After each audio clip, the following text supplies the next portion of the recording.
Welcome to This Explainer. Today, we're diving straight into one of the absolute most tragic and pivotal moments in all of fantasy lore. We're looking at the events detailed in Of the Darkening of Valinor. Now, this isn't just your standard story about a fading day or a sun going behind a cloud.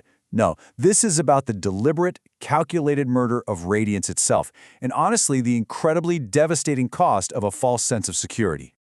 So, before we witness the actual destruction, we really need to wrap our heads around the terrifying weapon at the very heart of our story. It's called Unlight. And again, this is not just what happens when it gets dark outside. The source text literally describes it as a darkness that is a thing with being of its own. It's actively woven specifically to pierce the eye and be a complete void. It's this suffocating, living malice. And to understand exactly how a weapon like this was forged, we have to look at where the gods actually thought they were safe versus where the true danger was hiding the whole time. Section 1. The Hidden Threat. Okay, picture this. The gods are living in this state of totally oblivious light. You have the shining plains and silver domes of Valinor just gleaming in the unmatched glory of the two trees. The Valar are comfortable here, they're confident. They firmly believe their great enemy Melkor has fled far, far away to his old strongholds in the north. So naturally, they've redoubled their watch on the northern fences. But here's the thing, they're looking in completely the wrong direction. Way down south lies Avatar. It's this narrow, incredibly hostile land with mournful shores beneath sheer mountain walls and a freezing, dark sea. It is totally lightless, it's unexplored, and it's exactly here, in the deepest, thickest shadows in the world, that Melkor secretly fled, just slipping away totally unseen. Section 2. An Unholy Alliance.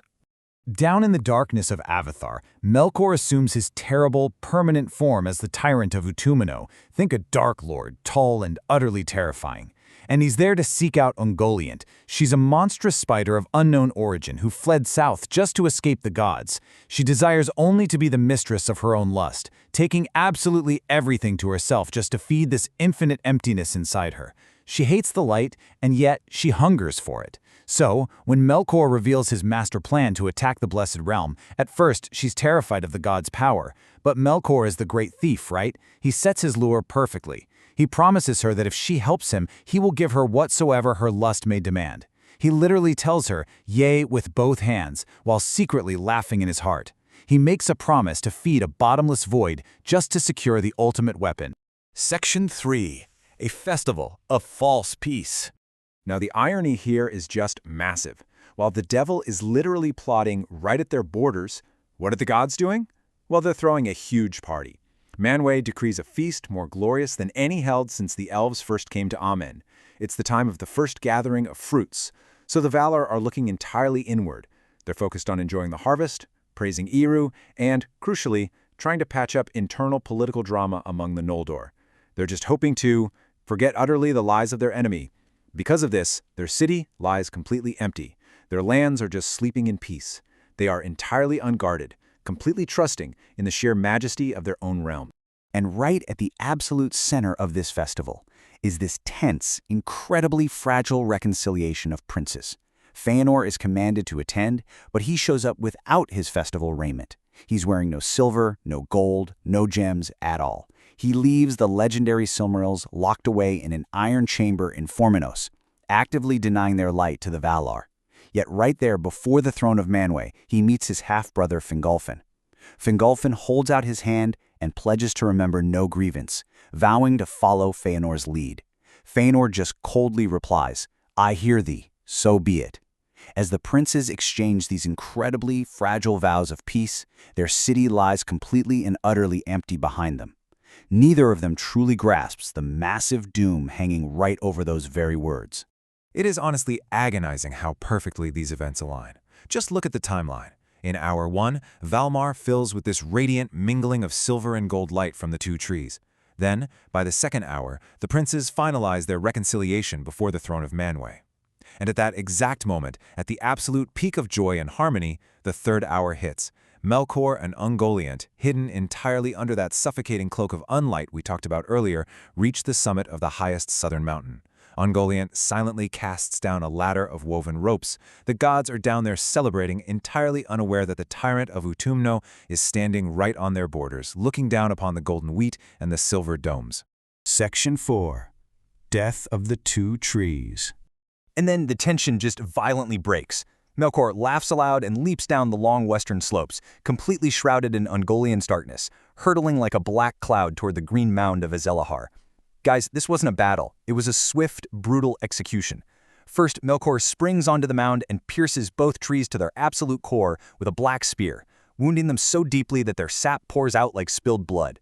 Then, Ungoliant sets her black beak to the wounds, sucking up the sap until they are completely drained. But she doesn't stop there. She literally injects the poison of death directly into their tissues, withering them entirely, root, branch, and leaf. The absolute greatest creations in all of Arda are permanently destroyed in mere moments. And still thirsting for more, she moves to the wells of Varda and drinks them entirely dry. Now, think about the sheer amount of energy she just swallowed. As Ungoliant consumes this vast, pure light, she physically mutates. She belches forth these black vapors and swells to a shape so incredibly vast and totally hideous that even Melkor, the Dark Lord himself, is afraid. The lesser evil has just consumed so much divine energy that she is transformed into a terror that makes the devil himself step back in fear. Section 5. The Suffocating Darkness. The absolute loss they suffered here is just staggering. Valinor goes from a state of total, mingling radiance to an overwhelming, crushing expanse of unlight. And remember our definition from the very beginning of the explainer. This wasn't just a sudden nighttime falling. It was an active, suffocating malice made out of light itself. The text actually tells us it had the power to pierce the eye, to enter the heart and mind, and to literally strangle the very will of the gods. It paralyzed them. Just try to imagine the sheer, complete shock of the Valar right now. Valmar, their shining city, literally founders in a deep sea of night. The holy mountain stands totally alone, like a last island in a drowned world. All the singing, all the dancing from the festival, it all instantly ceases, completely replaced by an absolute, heavy silence. The only sound is brought on a chill wind from the east, the distant wailing of the Teleri elves on the shore, crying out like cold gulls. The gods are completely paralyzed, just drowning in this sea of night. Only Manwë, sitting in his high seat, has eyes powerful enough to pierce this darkness beyond dark, and he sees the massive shadow moving rapidly northward. He knows Melkor has come, and he knows Melkor has gone. Now, of course they do try to fight back, but the pursuit is completely futile. The earth shakes beneath the horses of Oromê's host, and the fire stricken from the hooves of his horse is actually the very first light that returns to Valinor. But it's just not enough. As soon as the riders reach the cloud of Ungoliant, they're instantly blinded and dismayed. They're scattered. The great horn of the Valar falters. And Tolkas, the champion, the absolute strongest of the gods, he is caught as if in a black net at night. He stands completely powerless, just beating the air in vain. The gods are entirely neutralized by the unlight, and Melkor's vengeance is a perfect, catastrophic success. Which leaves us with a truly chilling question to wrap up this explainer. When malice creates a darkness that can literally strangle the will, how do you pursue an enemy you can no longer see? The Valar spent all their time looking inward, completely trusting in their own power and their shining borders, all while totally ignoring the forgotten dark corners of the world. And from those neglected shadows came an evil that literally consumed their light and paralyzed their strength. It leaves us to ponder the truly devastating cost of complacency. Thanks for joining me for this explainer. I hope this deep dive leaves you with a lot to think about. Catch you next time.